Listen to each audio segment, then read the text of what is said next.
Hey everybody, it's TJ, Markita, and Fisher, and we're going to talk a little bit about video marketing today.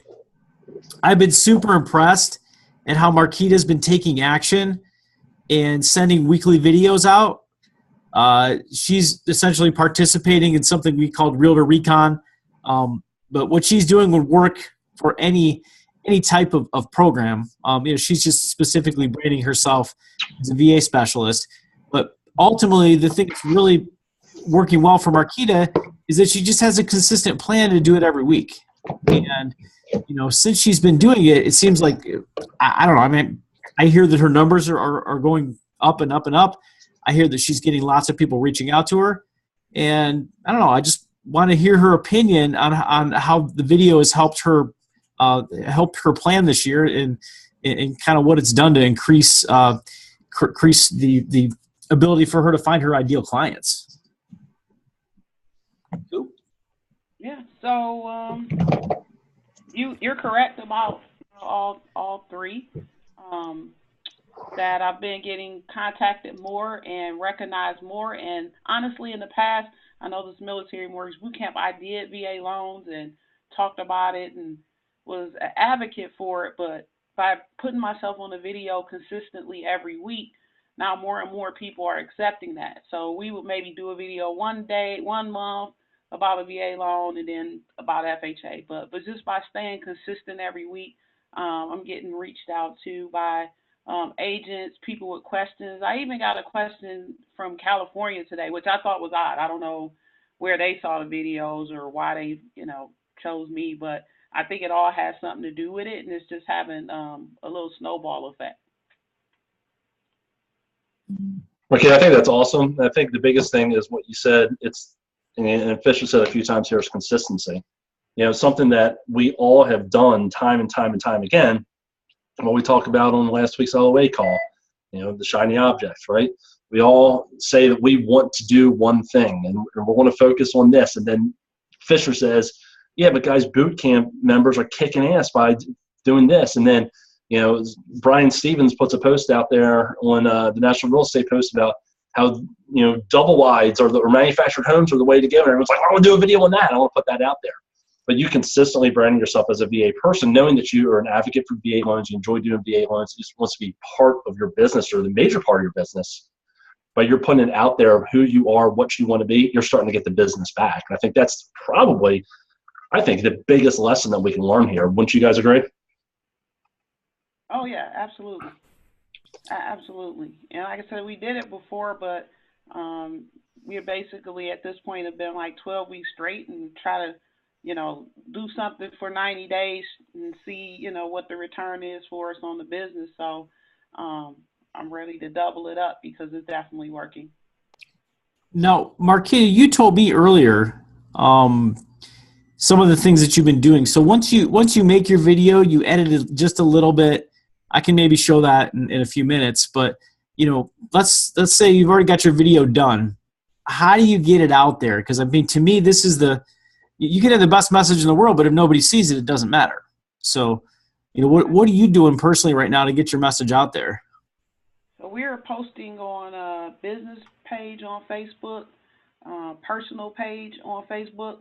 On the business page on Facebook, we're actually boosting the post to get more eyeballs to the agents that we want to see it. Also, we're sending it out every Monday as a weekly VA loan tip as well to the agents. So they're getting eyeballs that way. So between the Facebook business page, sponsored posts of that, personal page, the weekly email, we're sending out, we're getting good traction. And I just added in, actually, we had them in draft, but we're starting to also put the message on LinkedIn and YouTube. So it's on YouTube. We use that link for them to see it on LinkedIn and in the email.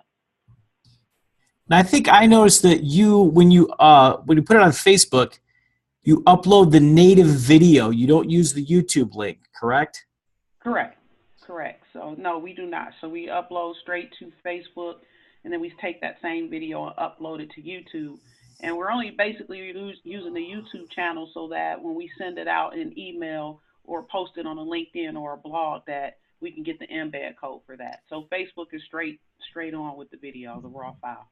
Yeah, but you know something, Markita, the long-term impact that having that information in YouTube, especially if you go back and start editing some of the keywords, and geocoding and all that kind of fun stuff, add an extra 5 to 10 minutes to your activities over a period of time, that's going to have a huge SEO boost for you, where people will be able to find you organically. If someone just Googles Northern Virginia VA mortgage or VA loan, VA home lender, you're going to start popping up in those searches. I'm definitely going to work on that, TJ, and I do believe that because, like I said, the lady reached out from California today, and all I could think of is she Googled something and somehow it popped up. So if we go back in, because I almost think if you don't geo-target your YouTube stuff, it automatically defaults to like California or something like that. So definitely going to spend some time going back in those the settings and fixing that we did this here in Woodbridge. Yeah. Yep. That's awesome, and congratulations, by the way. I mean, I've known you for a long time now, and and we've kind of run in the same circles, and but to see you just have the success again from really just putting your mind to it. I liked what you said, the 90-day thing. Kind of makes you think of like P90X, just bust your ass for 90 days and see what happens. Great things come out on the other side. Everyone who's watching this right now is like, crap, I wish I had done that 90 days ago. I wish I had taken, especially all the MMBC people who've seen the Realtor Recon videos. Myself, I was going through editing mine yesterday because I had to update them. I was like, crap, here's 4 videos that have my old email address on it from my old company. So now I'm like going through editing my stuff to put my TJ and TJ Barker Jr. email address on there so I can these things can just follow me versus constantly changing around.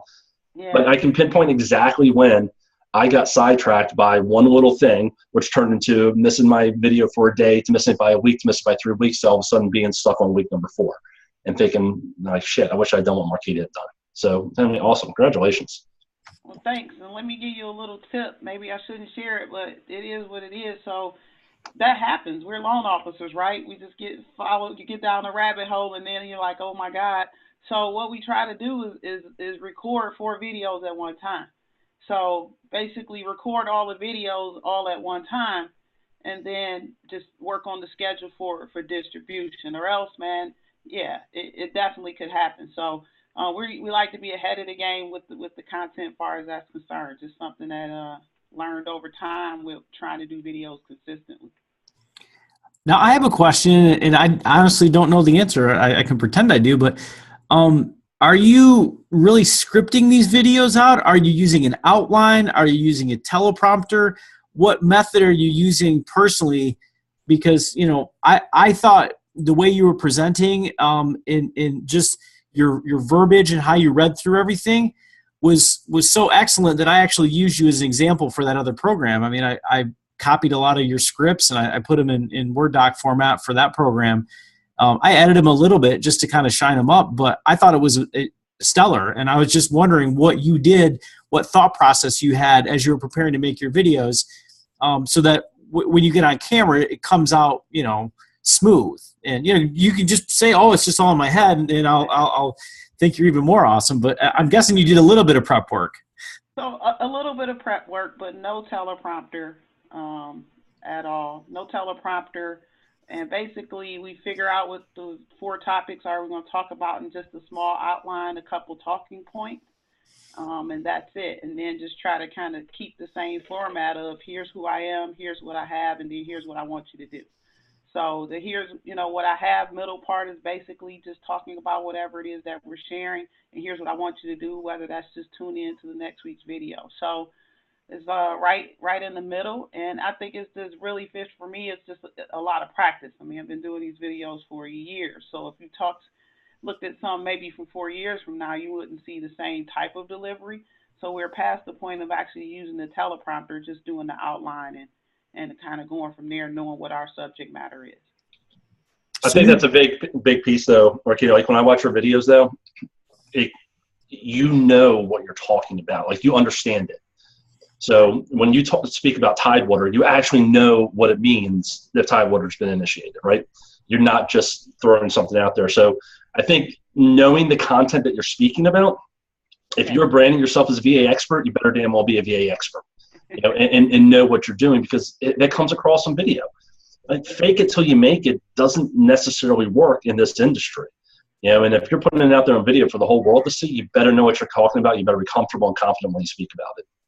Oh yes, because it's going out and it's public posts, and they will call you on it too. So most definitely, yeah.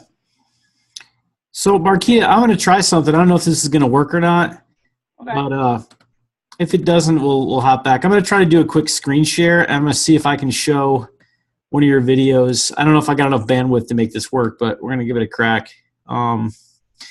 Share screen.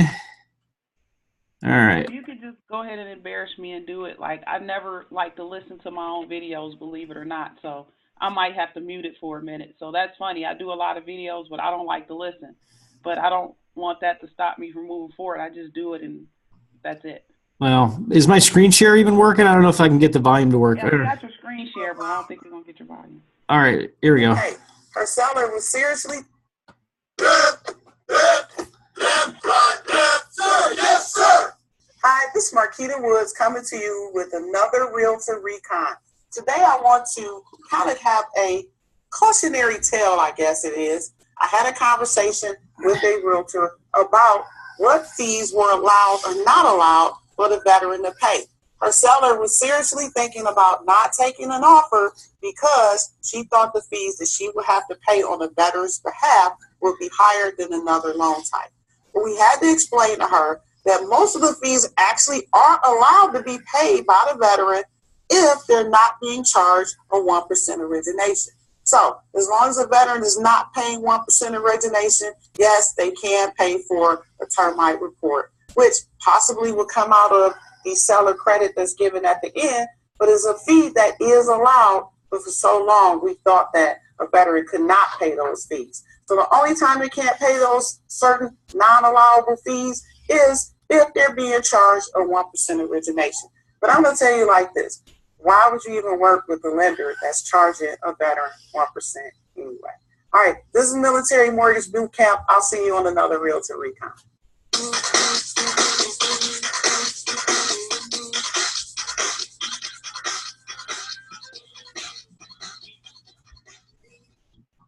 That's awesome. Do you like that, TJ? TJ's still muted. Oh, okay. All right, I think you got you back. But now, I mean, look.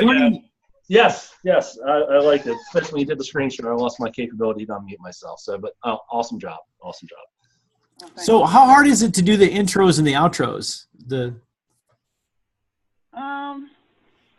Well, it's not that hard. I mean, you guys provided the one intro. It's just making sure you have some type of software that you can splice it basically into that sandwich. You know, the intro, the meat is the video, and then the outro going out. So it's really not that hard once you already have those files. I mean, we put them in one folder so we know where they are on the computer and just edit them, you know, that way. And as far as the editing software, I mean, for a long time, we just used Windows Movie Maker where we could just do that. Now we've stepped up a little bit, but it's still not that hard. I mean, you're basically stringing together 3 videos or, you know, your intro, the video, and then maybe a slide going out at the end. And what are you using right now? Huh? What are you using right now that you don't use? I'm using a CyberLink Power Director. So that's what I'm using right now. And we've just had it so long, it's like no need to try to change it at this point. Yeah. That's cool. I mean, for everyone who's watching, you can, there's a lot of free stuff out there. Get Camtasia. I think they're up to like Camtasia 10 at this point. It's 30-day free trial. Fish and I may or may not know a way to extend that free trial indefinitely. Just saying. You know, if you got an iPhone or iMovie, super easy to use. You can actually go ahead and convert some of the files into a format you can use on iMovie. You just want to do it that way. That's how I use mine. Fish, what about you? What do you use for your videos? I just use Windows Movie Maker pretty much. Yeah, just like Markita said, splice stuff together is really all you got to do. The one thing I like that Markita did, and I've seen a lot of loan officers doing, and there's a handful of ways to do it, is having a visual in the background. Like having a whiteboard or jumping from the loan officer talking on a screen. Like for example, if I'm shooting a video right now at my desk, I can click my share screen button and pull up an infographic and talk over it for a minute and then go back to the LO talking. So, I think it's good to have a visual that helps people remember what you're talking about. And then I really think it's good to be, like Markita said, consistent with your message, consistent with your logo. Our good friend Alex had a branding, presentation in the event that we did this last weekend. And that's exactly what Alex said. Keep your logos simple, keep them consistent, brand things back to you so that you don't have to do like what TJ just said, where you're trying to go remove company logos every time you, God forbid, have to switch companies. Right. Hey. I've been here for a month, guys, so it's about time. It's about time right. for me to find someplace new, right? Right. But yeah, you don't want to be making 7 videos with 7 different logos, and 17 different messages. And, Markita is putting the same type of message out there, but it's different information, but people start recognizing it. And yes, they could go through her YouTube catalog and find it all. And, what she puts out there might not be the answer to the person's question that day, but because of her branding, they know how to find her. Yeah, absolutely. And just to add in another thing about the videos, like in having like a visual or something in the background. I mean, we're easily distracted, so you just kind of want to have something else there. And sometimes I just try to like move my hands or even move just to keep people engaged. But one thing that we do shoot for a lot, and sometimes you just can't do it, but I really try hard to keep those messages at 90 seconds or less. Yep. Because some people already judge a message. Like if I see the video's 3 minutes, I can tell you now I'm not even going to watch it. And I click on it just to see how far it actually goes. Then I'm like, oh no, I'm not even going to watch that. So if they have their same like ADD behavior that I have, like I try to make sure that we keep the videos in 90 seconds too. So we're just telling them up in advance that it's quick and try to get more eyeballs to, stay there and watch the full message. Yeah, that brings up kind of a funny coincidence. When I was deciding which of your videos I was going to play before we made this call, I looked at your page and said, maybe I'm going to pick this one for that exact reason, because it wasn't 5 minutes long. But I guess I probably could have picked any of them. But pretty much. There might be one that got over up into the 2 minutes, but I highly doubt it. Yeah. Isn't it funny that when we first started filming video, 4, 5, 6, 7 years ago, whatever it was, we were always like, keep it at 5 minutes or less. But as a society now, our attention span has dropped to the point that if it's over 2 minutes, it's not getting views. Mm-hmm. And I can tell. I start looking back at my video views from the stuff I post. Mm-hmm. Anything that's at that 2 minute mark or less tends to get a decent amount of views. 1,000+ views, organic views. Anything that's creeping into that 3 to 5 minute range, I might as well just not even put up there. So because it's just not getting there. But like I said, I think one of the things that Fish spoke about that I really like is the fact that you are branding Markita. So, and no matter what happens, the brand is you. You're the expert. You're the name. You're what people are associating with. I think Alex is really the first guy that we all kind of learn from or watch do that, where no matter where, I had no idea that AJ was with a company prior to Hancock. I mean, I had no idea who he worked for. And if he left Hancock, other than the fact that I would hear Fisher crying, I would have no idea where he was, where he's going to. But something I know he's a. Who's going to buy my drinks like in events? Well, it's Johnny. Johnny does. Well, Johnny's not around. Yeah. As he once told me, I was like, "Who's this guy?" He's like, "I'm the guy who buys you all that food you eat." I'm like, "Yep." But I would know that Alice is a mortgage lender in Nashville, right? Because we're in Tennessee. So anyway, I think it's, again, sound like a broken record for the 13th time. Awesome job branding yourself. Awesome job staying consistent. Awesome job staying on point. Just in getting it out there. What I do have a question for you. You're saying you're emailing this. You're sending this as an email list. Are you just sending out the YouTube link? Are you using Aweber? Are you using your CRM? Are you just embedding a video into it? Kind of what are you doing as far as sending this out as with the email? Okay, so we are emailing to a realtor list. Probably the one that just emails that we've compiled along the way, or any agents that we've been in contact with, done a transaction with, came to a training, whatever it is. So we're actually sending it out. We're using Line Desk right now to do that, but I'm sure you can use anything that does a mass mailer for you.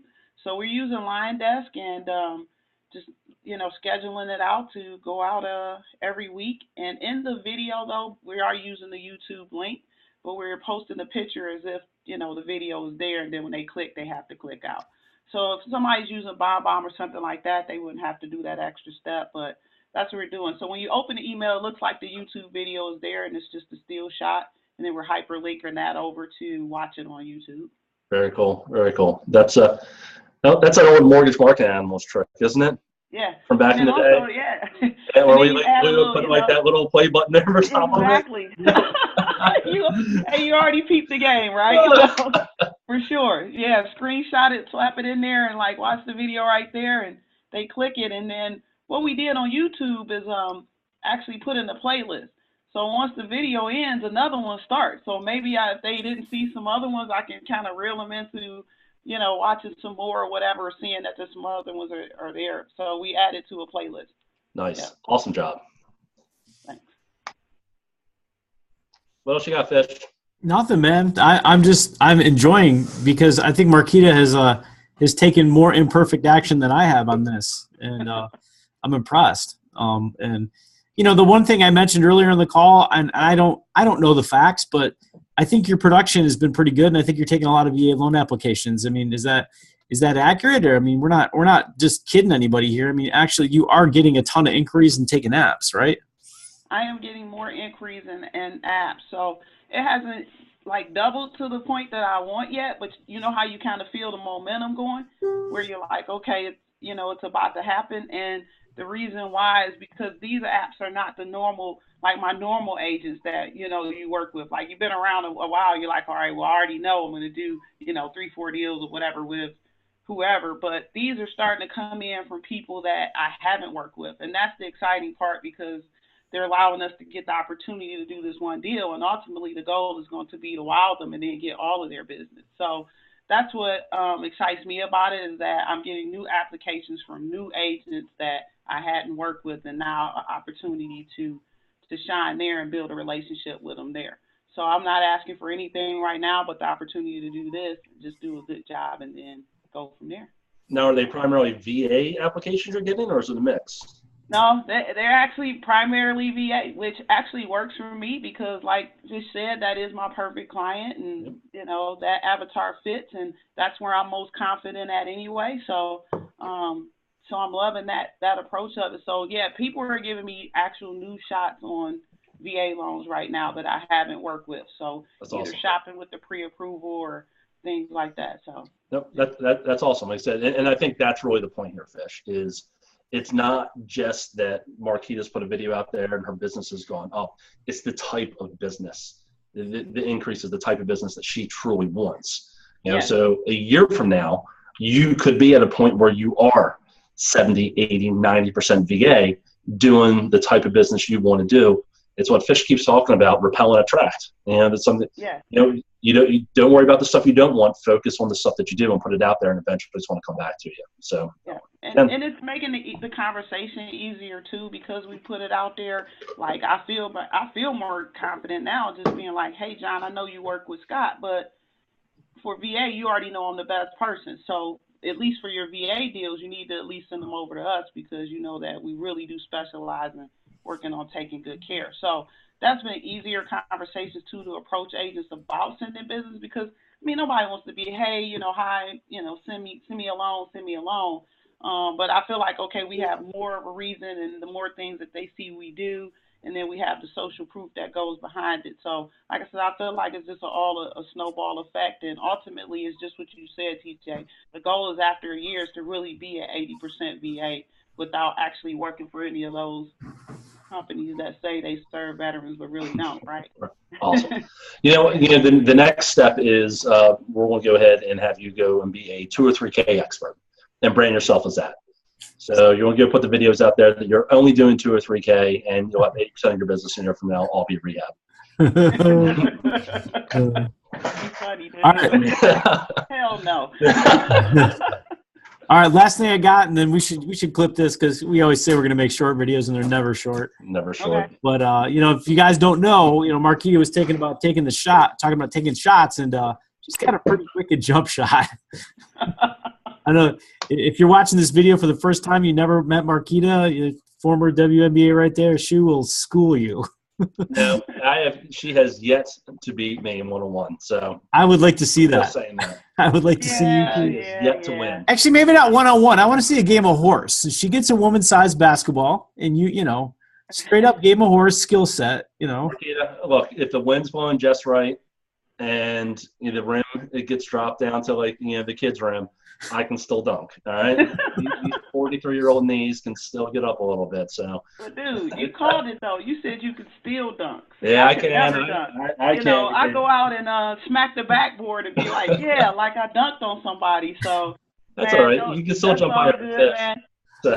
Those days are definitely behind me. It's definitely gonna have to be a game of horse because these knees they just can't take too much. All right. Thank y'all. We appreciate it. Thanks. Great job, Markita. Again, thanks so much for joining us. Right, yeah, absolutely. Thank you so much. We appreciate it.